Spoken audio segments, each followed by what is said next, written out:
Bonjour la nation, je suis invité à une fête de mariage et moi je veux manger.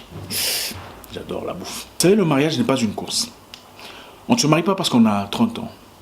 On ne se marie pas parce qu'on a 35 ans. On ne se marie pas parce qu'il faut avoir un homme ou une femme dans sa vie. On ne se marie pas pour bondir une alliance. On ne se marie pas parce que toutes les copines sont mariées et vous voulez les inviter chez vous à la maison. On ne se marie pas pour prouver à un ex que vous êtes marié et qu'il vous a raté. Aïe aïe aïe. On ne se marie pas pour mettre les belles photos sur Facebook. En couple. Marié. Beaucoup sont mariés, très peu sont heureux. Beaucoup sont en couple, très peu sont amoureux. J'aimerais poser une question. Pourquoi vous vous mariez? On ne se hâte pas d'épouser une personne parce qu'on a peur de la perdre. Si vous êtes capable de perdre une personne à qui vous êtes loyal, amoureux et correct, cette personne ne vous mérite pas dans sa vie. Beaucoup de personnes se marient pour les mauvaises raisons. Une femme africaine au Canada quitte son mari et va faire un enfant avec le meilleur ami de son mari. Et le meilleur ami de son mari est marié. Elle l'a fait pourquoi? Pour prouver à son mari, pour faire mal à son ex. Une autre en France quitte son fiancé camerounais après une année de relation parce qu'il lui a demandé de patienter un tout petit peu avant de se marier. Elle va se mettre avec un autre gars de 50 ans. Un an plus tard, elle divorce. Elle dit non, c'est pas la même chose, c'est pas le même sentiment. Elle divorce avec un enfant. Pourquoi t'es-tu marié? Beaucoup sont mariés, très peu sont heureux. Le mariage aujourd'hui est devenu un système de survie, un système de cohabitation. Ah, c'est quelqu'un de bien, il travaille, j'aurais pas besoin de travailler avec lui, j'aurais une vie paisible avec lui. Il y a toujours des raisons, des avantages qu'on cherche. Vous savez, il y a une très grande similarité entre l'hôtel et la prison. À l'hôtel, il y a un lit, une douche, une toilette. En prison aussi, un lit, une douche, une toilette. Mais la différence, c'est le sentiment que vous avez autour d'eux.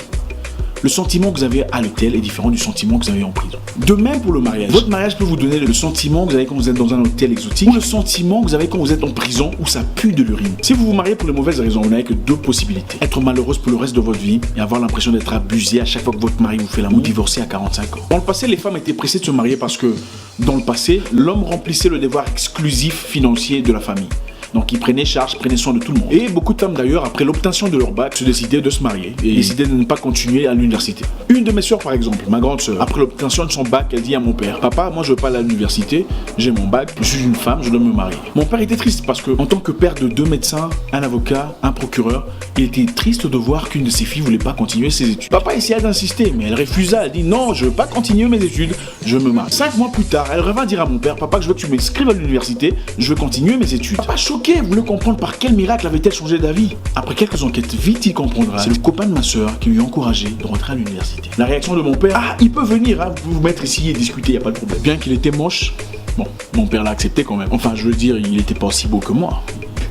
Si ma soeur voit cette vidéo, elle va me tuer. Ah, Yaya Gossilikate, Yaya, Nantine le code dans Western. Non, vous n'avez pas besoin d'un homme dans votre vie. Vous avez besoin d'un homme qui vous bâtit, un homme qui vous reconstruit, un homme qui vous aide à devenir la personne que vous êtes censé devenir, un homme qui investit dans votre vie, un homme pour qui vous êtes une priorité. Vous avez besoin d'un homme ou une femme qui vous aidera à aboutir à vos objectifs. L'objectif du mariage, c'est pas seulement faire l'amour chaque soir et être jaloux. Si votre rêve est de devenir écrivain, motivateur, entrepreneur, votre partenaire est censé vous aider à aboutir à ces objectifs. Vous ne pouvez pas chacun avoir des objectifs différents. Pourquoi êtes-vous ensemble? Deux personnes ne peuvent pas marcher ensemble s'ils ne s'entendent pas. C'est clair. On ne se marie pas à une personne parce qu'il est beau, il est grand, il a l'argent, parce qu'elle est belle, elle est jolie, elle est élégante, elle a des derrières hollywoodiennes. On se marie à une personne parce qu'elle a une direction. Il y a compatibilité, il y a équilibre de quotient intellectuel. On se marie d'abord parce qu'il y a l'amour et loyauté, amitié entre les deux. On se met avec une personne jusqu'au point où on sent qu'on ne peut plus vivre sans elle. Alors là, on se marie. Vous entendrez certaines filles dire: ah, il est venu, il m'a dragué, il m'a dit qu'il voulait m'épouser. Attendez, s'il vous plaît. Il t'a dragué pour la première fois, il veut t'épouser? Le gars te connaît même pas. Et si t'es une sorcière, comment peux-tu dire que tu veux épouser quelqu'un? Tu ne sais même pas si elle fait encore pipi au lit. Comment peut-il épouser une personne qu'il ne connaît pas? Ça n'a pas de sens. Pouvez-vous épouser une personne que vous ne connaissez pas? Vous ne connaissez pas ses défauts, vous ne connaissez pas ses qualités, vous ne connaissez rien sur elle. Vous voulez épouser la personne? Non, il faut arrêter. Il faut réfléchir. Une personne vous épouse après vous avoir connu, après avoir senti votre force, vos défaillances. Et c'est ensuite qu'il se dit: je veux cette femme, malgré ses erreurs, malgré ses bêtises, je veux être avec elle. Que nous le voulions ou non, nous sommes tous aujourd'hui le produit de gens avec qui nous avons été dans le passé. Toute personne avec qui vous vous mettez vous laisse quelque chose. Que nous le voulions ou non. Ne vous fiez pas aux apparences. La plupart des gens qui sont mariés sont malheureux. Ils ne vous le diront pas. Moi je le sais. Je reçois plus de 200 messages par jour. Inbox. Mariez-vous pour les bonnes raisons.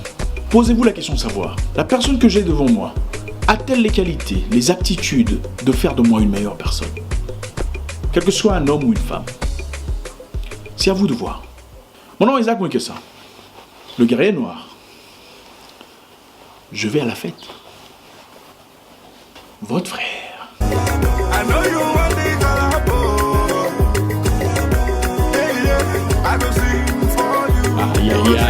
Yaya. Na collabo, she wants some collabo.